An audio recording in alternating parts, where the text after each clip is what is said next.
besok mendemo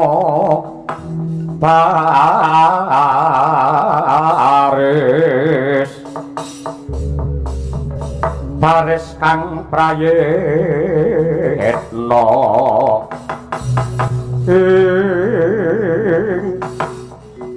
kawula nuwun sewu Bapa Durna atur uninga bilih wonten Senopati Pandhawa ingkang trajang payudan satemah bubar mawut barisan Sata Kurawa lole walu gimbal manyar-manyar mrit gantil buntute kisa Nger Jayadrata ora pangkling kayang nak Janaka si Abimanyu sing madheg Senopati wala dalah Hyang Durna Abimanyu niku musuh bebuyutan kula saben-saben Lesmana duwe panjangka golek wahyu harep rabi mesti kalahe kalih Abimanyu kula nyuwun palilah kula nyuwun pangestu Abimanyu kula bejane Hyang Durna putuku Nger Lesmana sareh luwih dhisik aja kesusulan grusa-grusu ndak malah kowe engko malah kleru Jayadrata wonten timbalan ngadhawuh Bapa prayoga barisan Kurawa ngrakit gelar baris Makara Byuha utawa supit urang sakwise Abimanyu mlebu ning supit gelar baris diowahi dadi Cakra Byuha kaya ubenging roda nah sakwise mangkono gampang anggone mateni kelawan si Abimanyu yen Abimanyu mati Pandhawa bakal ngenes batine satemah Suda sing dadi kekuwatane mara kake tindakno Jayadrata lho inggih mboten langkung sendika stakaken dawa mati tenan yo Abimanyu Sekro kala kang sumingal atampo satampo kamyo makali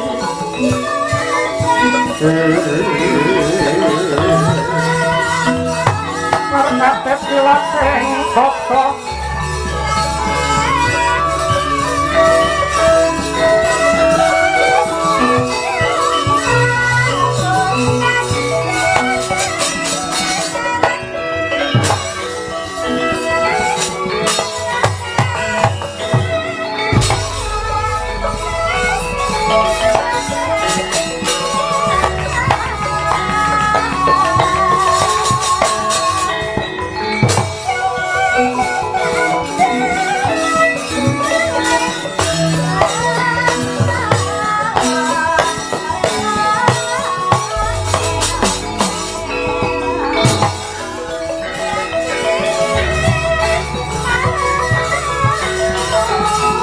Jogolo kupit urang Makara Byuha Makara Byuha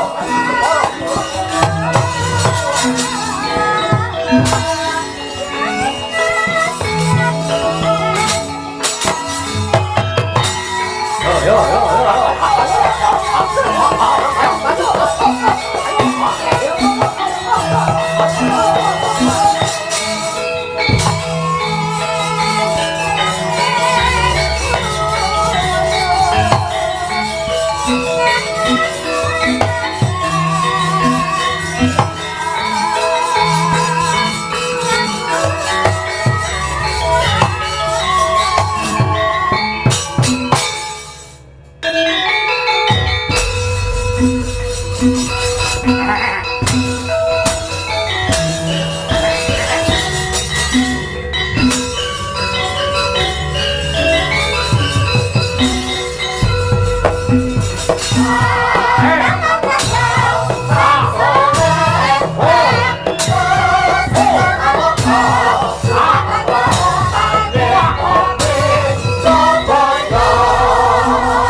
nang waca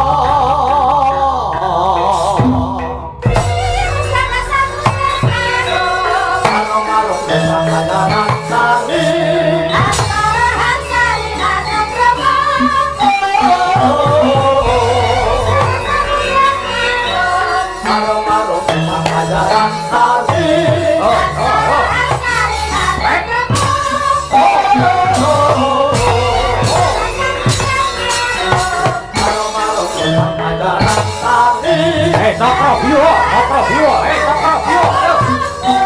sokro biwa. Marung-marung utang pacaran hari.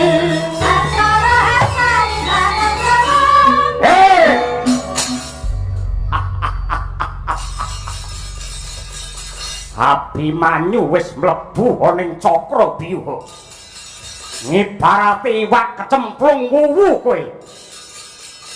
Wadya bola kabeh. Lho. Kabeh padha nyandak panah. Abimanyu ranjap haman.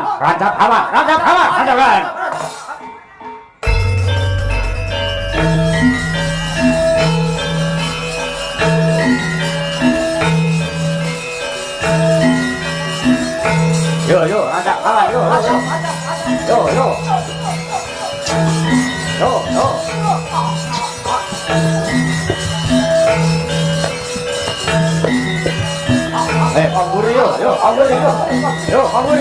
Pamburi yo penak yo. Pamburi yo.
Aja nduk anggap mung teko semene.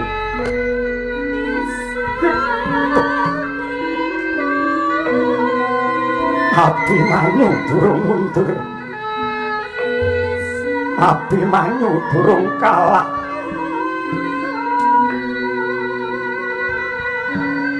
Kampian kaya wong Jala.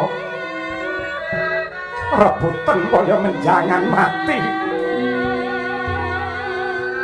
Ora bakal gigrik uluku Salombo. Urawa aja maju siji loro. saanane Kurawa maju bareng ndak kokop getihmu kowe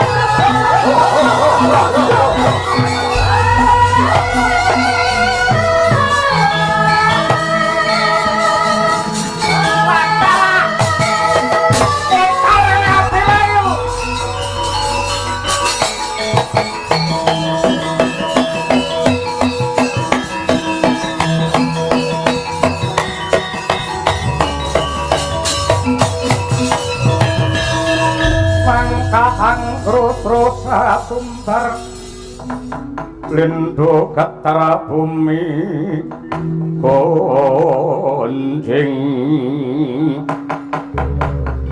kumaluduk guntur kato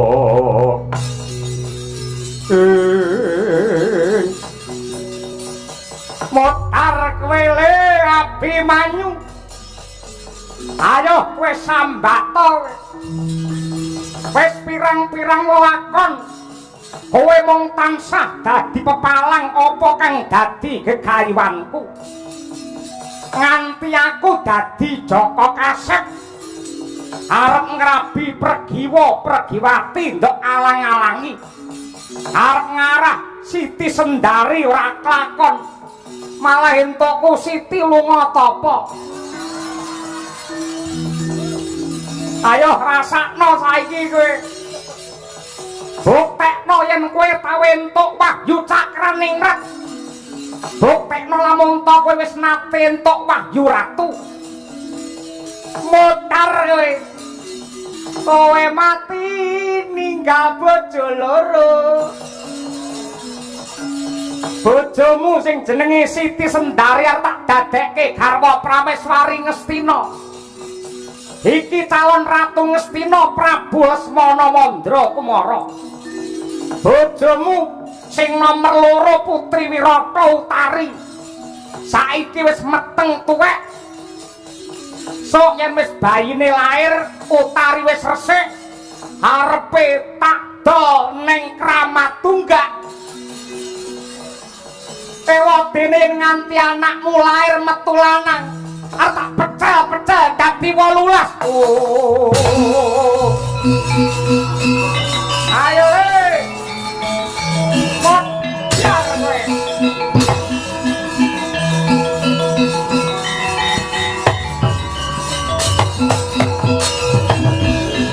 nastening ludira kawang-wang ngekono pang sumirat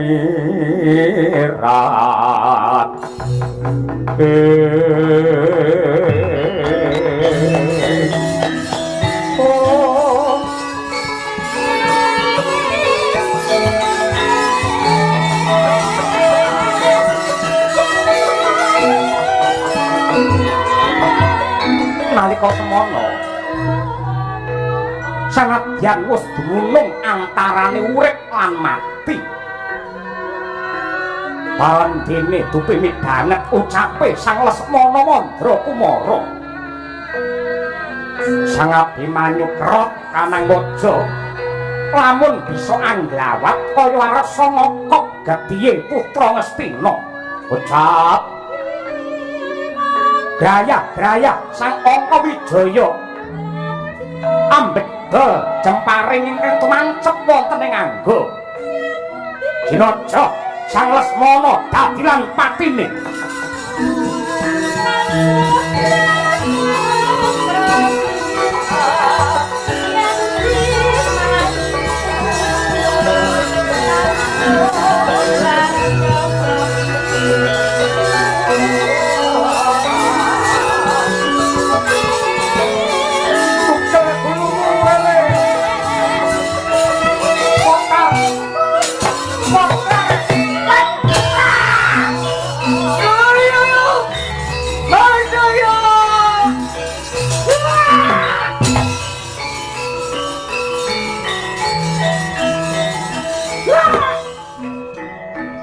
Sabut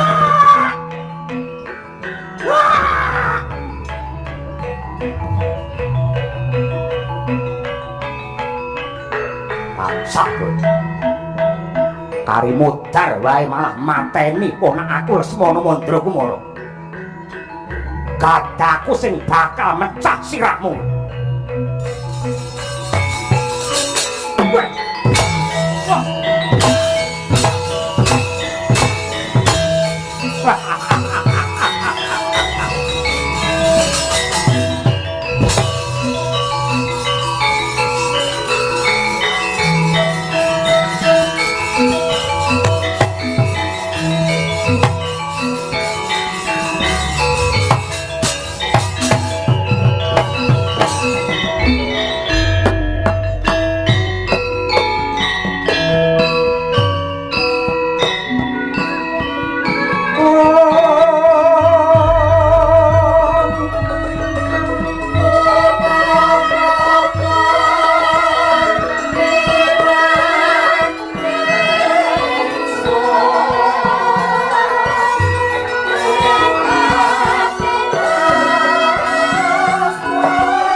Ya mantuku Abimanyu,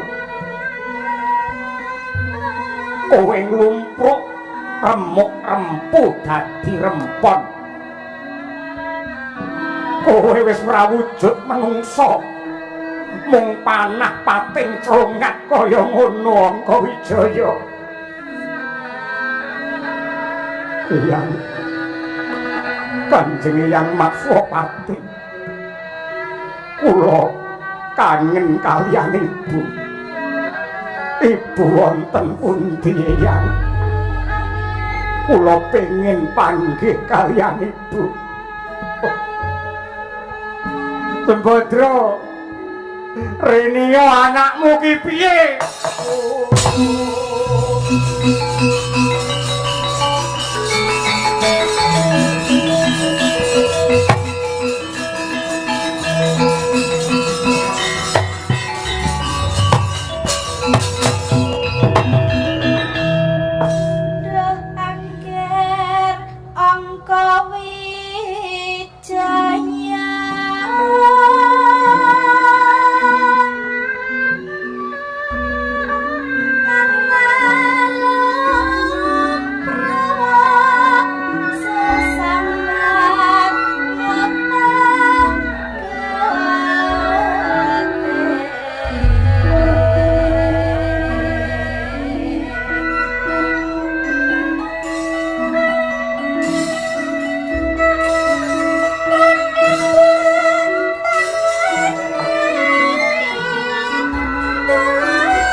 Anakku bocah bagus,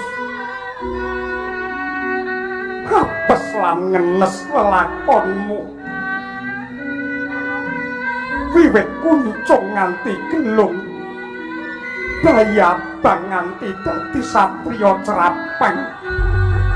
Kowe ora nate entuk bejo.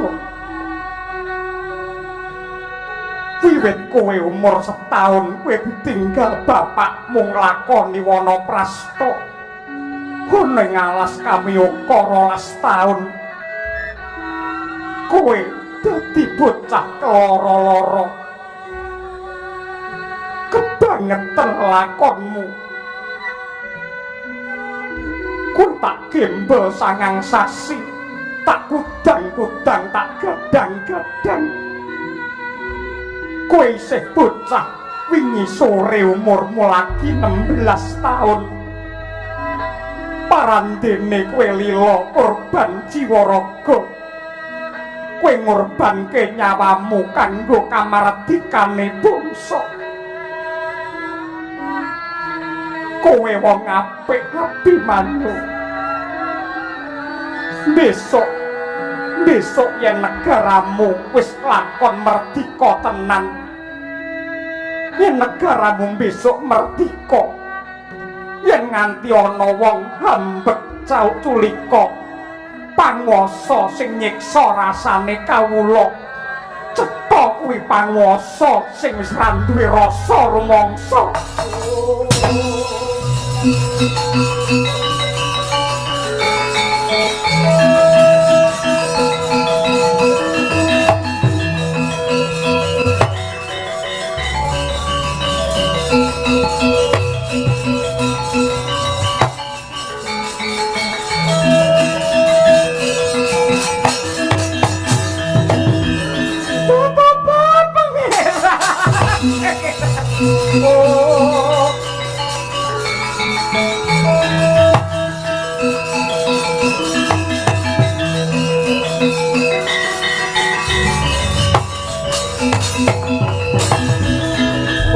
Sewangkara ingkang lir manguswa kang layon denyo ilang memanise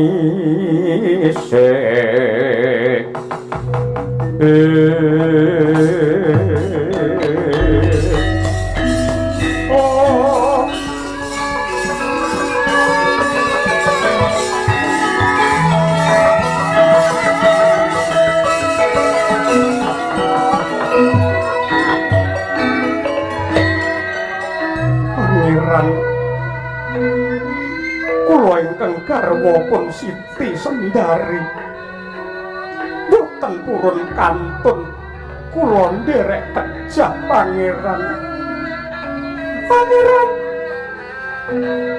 ndak suwun paduka aja tega karo aku Tari lan putramu sing ndak kandhut iki cabang bayi iki ora suwe maneh bakal lair pangeran.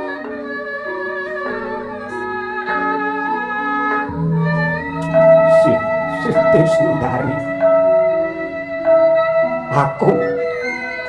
aku njaluk ngapura mergo aku bola-bali nglarani atimu kowe bojo sing setya bekti parandene kowe tak apusi aku rabi meneh tanpa taren karo kowe Sendari. Aku njaluk ngapura Utari sing sabar lan santosa batinmu Nadyanto Abimanyu kudu mati nanging atiku marem merga bisa ngrungkepi bumi pertiwi ndak lilake jiwa ragaku kanggo tumbal jejeking ade Utari aku titip anakku sing ndok kandhut aja mbok sia-sia kowe aja galak karo anakku tresnanono mergo bapake wis ora ana.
Abimanyu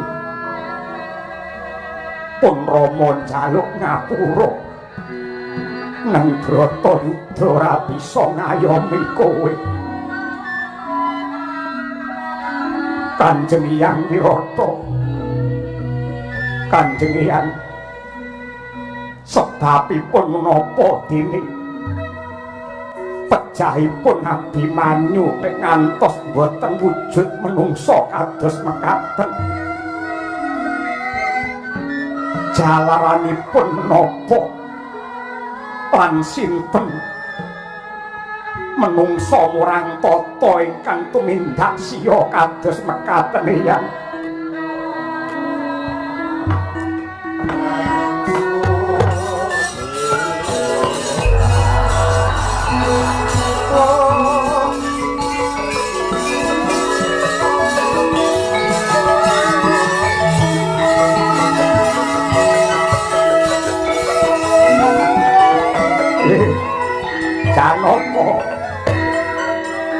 Janaka sing sabar yo Le kowe tak kandhani nalika Arjuna kelawan Werkudara ditantang perang karo Senopati pengapit Ngastina Prabu Gardapati lan Wresaya metu saka Tegal Kurusetra barisan Pandhawa mendelong ora duwe kekuatan banjur tanpa diperintah anakmu madhep Senopati maju ning palagan Abimanyu mlebu ning gelar baris Cakrabyuwa rakitane Durna banjur diudani panah satemah kaya mengkono wujute ing atase Abimanyu wis sekarat wong Ngastina isih durung trima mripatku weruh dhewe Jayadrata pancen dudu menungsa nggawa gada dikeproke sirahe anakmu Jayadatra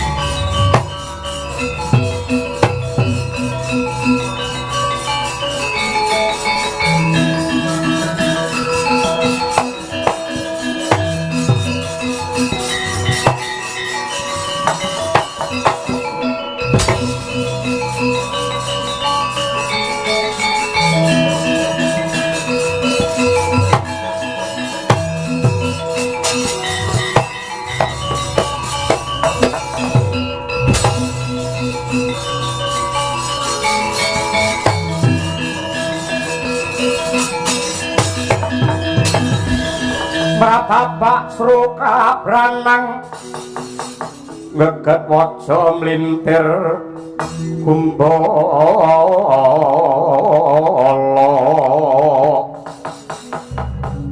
sukawi ciling sabda ing Ramrata Jayamrata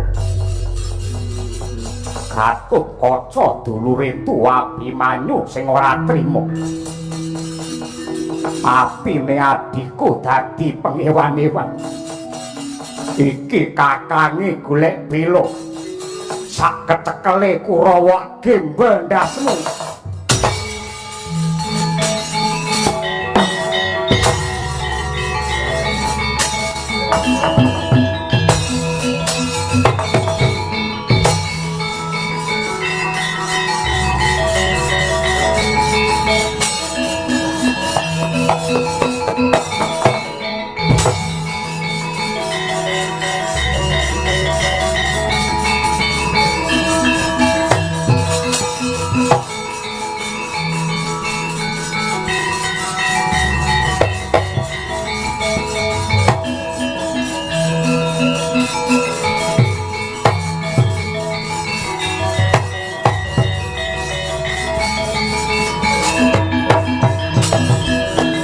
Tapala narpa Kresna tan tulus hanyokroring Resiwara Jahnawi Suta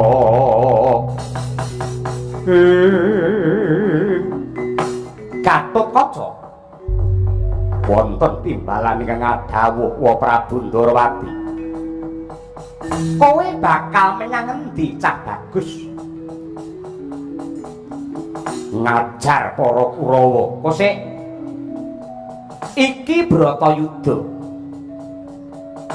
Bratayuda perang sing nganggo tatanan ora kena ampyak awur-awur nggugu karo karepmu dhewe pecahipun Abimanyu kados mekaten cetha lamun Kurawa ingkang risak tatanan yen Kurawa rusak apa Pandhawa ya melu bubrah yen tumindakmu kaya mengkono njur bedane apa Pandhawa karo Kurawa lan upamane Gatotkaca ngamuk punggung Suratantaha merga gelo rasamu merga patine adimu Bimanyu kuwi dudu jiwane senopati ning kuwi jiwane wong nesu ngerti ora ayo mundur yen gugu karo pakmu gedhe mundur luwih dhisik ngenteni titi mangsa kang prayoga magita-gita gage mundura oh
lir kinetap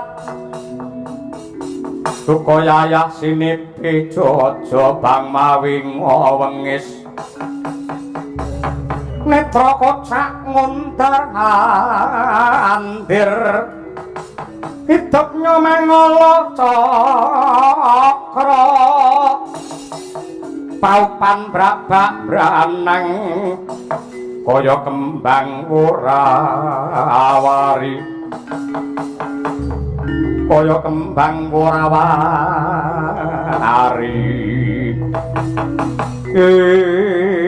Dimas Arjuna wonten timbalan ingkang adhawuh Koko Prabu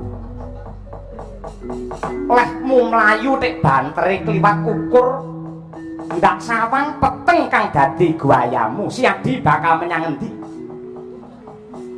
badhe madosi Jayadrata ingkang mejahi anak kula Bimanyu utang wirang nyaur wirang utang pati nyaur pati ngono ya kena margage sawangen iki jam pira tengah 11 kok iso ngono ki piye karepmu iki wis srengenge meh wae mangklung ana ing jagat kulon iki jam 4 sore mongko yen srengenge wis ambles ana ing kiblat kulon Bratayuda peperangan kudu ngasuh kudu leren mengko diwiwiti sesuk-esuk meneh barengi karo jedule srengenge yen saiki kowe bakal ngarah karo patine Jayadrata iki mengko malah kowe sing kedrawasan dinten menika Jayadrata kedah mati yen nganti mengko surut Jayadrata ora mati njur piye kula badhe sumpah pati obong lho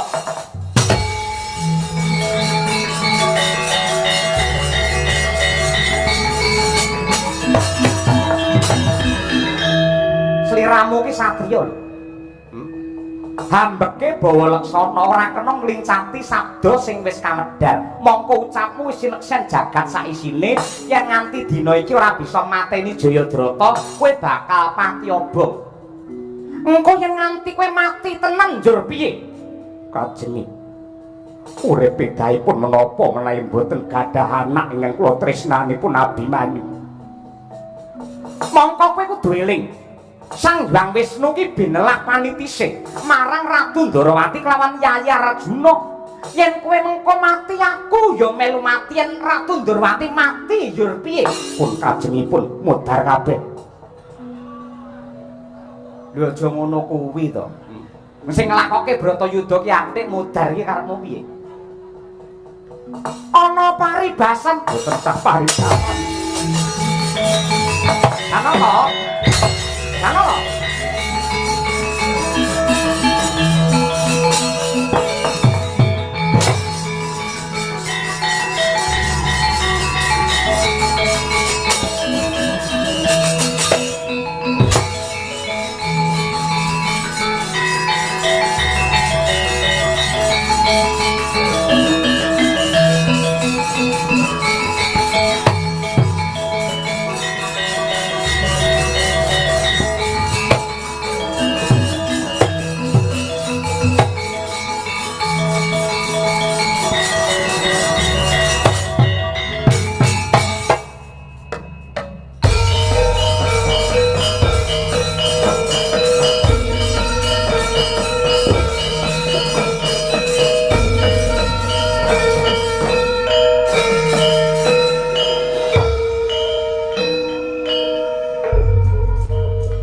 Kemerdekaan sejati bukan hanya tentang kebebasan, namun bagaimana kita mempertahankan jati diri dari terjangan arus zaman.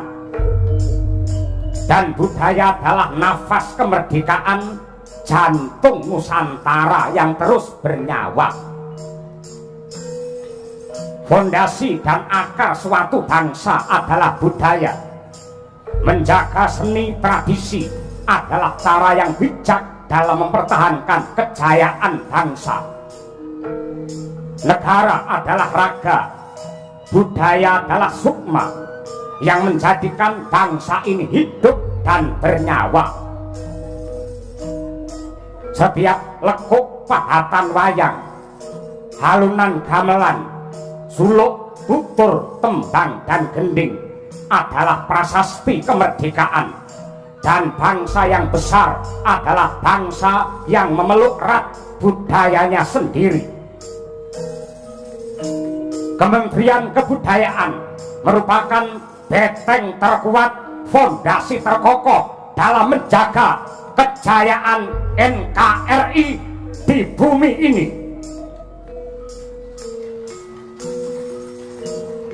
Jayalah Indonesiaku, jayalah budayaku, jayalah wayangku, merdeka!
Tepuk tangan yang meriah untuk NKRI yang tercinta. Ya. Menyongsong HUT RI yang ke-81 ya, Pak. Betul. 81 ki angkane 8 dan 1 yang dihitung nganggo matematika dadine 9 utawa 9. 9 adalah angka yang paling unggul. Kita doakan semoga bersama Kementerian Kebudayaan Indonesia semakin unggul sehingga tercipta Indonesia yang berdaulat, adil dan makmur. Amin, amin ya rabbal alamin. Diselenggarakan oleh Kementerian Kebudayaan. Mayangan mapan noning halaman gedung A Kementerian Pendidikan Dasar dan Menengah, Jalan Jenderal Sudirman, Senayan, Jakarta, no? Iya. Tur dasare iki rangkaian dari kegiatan Gempita, Gema Pelindungan Budaya Nusantara. Bener mula alhamdulillah sing ditunggu-tunggu, sing dianti-anti telah hadir di tengah-tengah kita, yaitu beliau yang sangat cinta terhadap seni, tradisi, dan juga walaupun keluarganya dari Minang namun tetap sayang dan senang terhadap wayang, Pak Menteri Fadlizon. Wah, iya. Profesor Dr. Fadlizon MSc. Alhamdulillah panjenengane rawuh mengko diaturi paring dawuh ya, Mak. Mesti nduk, mesti. Lan ngene no, apresiasi dan ucapan terima kasih yang setinggi-tingginya kepada Kementerian Kebudayaan atas komitmen dan konsisten dalam melestarikan warisan leluhur yaitu seni wayang. Karena wayang merupakan mahakarya dunia yang telah mendapatkan penghargaan dari UNESCO sebagai warisan budaya asli Indonesia. Ya. Pelestarian wayang bukan hanya menjaga tradisi namun tindakan strategis dalam membentengi identitas dan jati diri bangsa. Wayang lengkap dengan nilai luhur tentang kepahlawanan, pengorbanan, perjuangan, keadilan, kepemimpinan, kesetiaan, tanggung jawab, dan nilai yang lain. Betul. Apalagi dalam lakon Baratayuda seperti malam hari ini, sangat banyak keteladanan jiwa patriotisme yang bisa kita petik bahwa perang yang terberat bukanlah melawan penjajah, bukan melawan bangsanya sendiri, namun perang yang terberat adalah melawan hawa nafsu kita yang serakah. Ngono kuwi. Iya. Mula dongane kagem Kemendikbud kene iku utawa Kementerian Kebudayaan no. Gandeng nun sewu Pak Menteri ki piyai Minang adate lak mesti ngangge pantun. Ya, raketang cekak ya awake dhewe gawe. Ning isine ndongaake piye upamane. Pakai atribut ke Jakarta, semoga Kemendikbud tetap jaya sepanjang masa. Ayo. Pakai atribut ke Bekasi, semoga Kemenbud tetap menjaga seni tradisi. Amin. Ke Surabaya melihat gajah, semoga Bapak Menteri dan jajarannya selalu sehat dan barokah. Naik tronton ke Marrakas, semoga semua para penonton sehat dan bagas waras. Naik tronton ke Cipali, semoga semua penonton banyak rezeki. Sayur kluwih enak rasane, sopo sing bar limbukan mulih tak dongake tambah anake. Ayo nggih. Ngono ya ya. Kaya ngono kuwi alhamdulillah Pak Menteri kalian Bapak Wakil Menteri ya kepareng rawuh. Wis sak trepe lamun awake dhewe nyaosi wekdal karo panjenengane supaya enggal paring dawuh nentremke rasane para warga masyarakat sing kabeh tumplek-blek mapan ana ning kene. Ya ngono. Mangga dipun hormati cublak-cublak suweng dolanane cah cilik sing nyatane meh wae ilang. Ya, monggo Bapak Menteri. katuran pinarak panggung lan paring dawuh. Ya Cok, dados.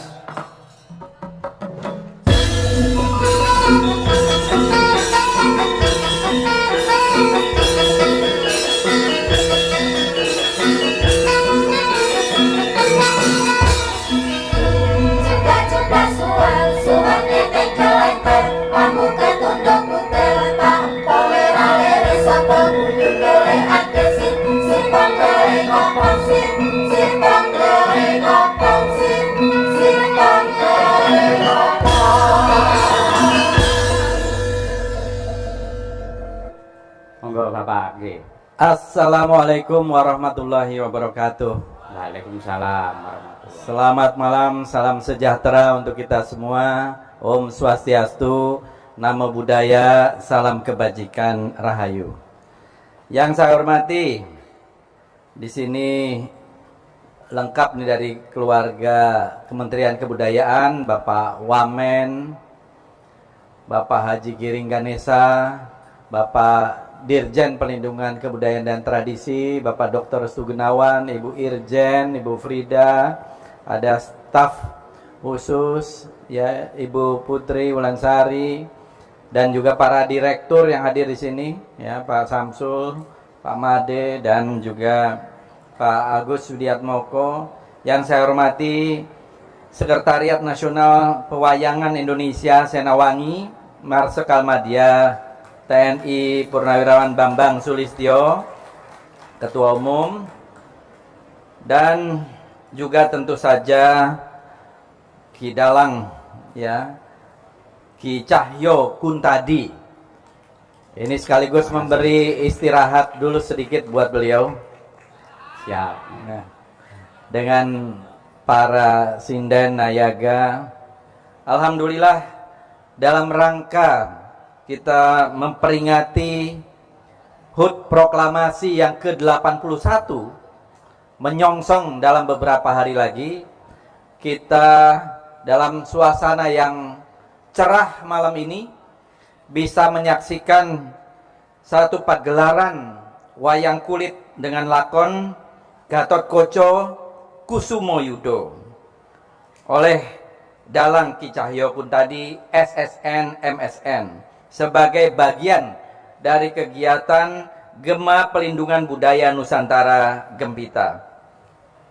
Saya ucapkan apresiasi, penghargaan setinggi-tingginya kepada seluruh pihak yang telah bekerja keras, khususnya dari Direktorat Jenderal Pelindungan Kebudayaan dan Tradisi.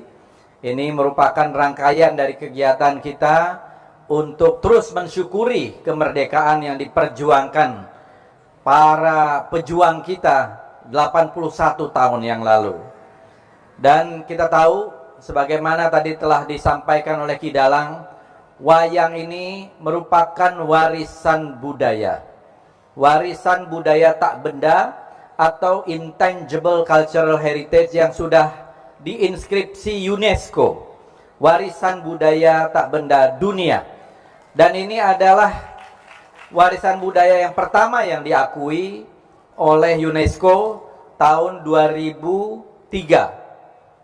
Waktu itu namanya masih panjang ya Pak Bambang, Masterpiece of Oral Tradition and Intangible Cultural Heritage of Humanity. Kira-kira gitu. Sekarang kemudian diubah menjadi Intangible Cultural Heritage.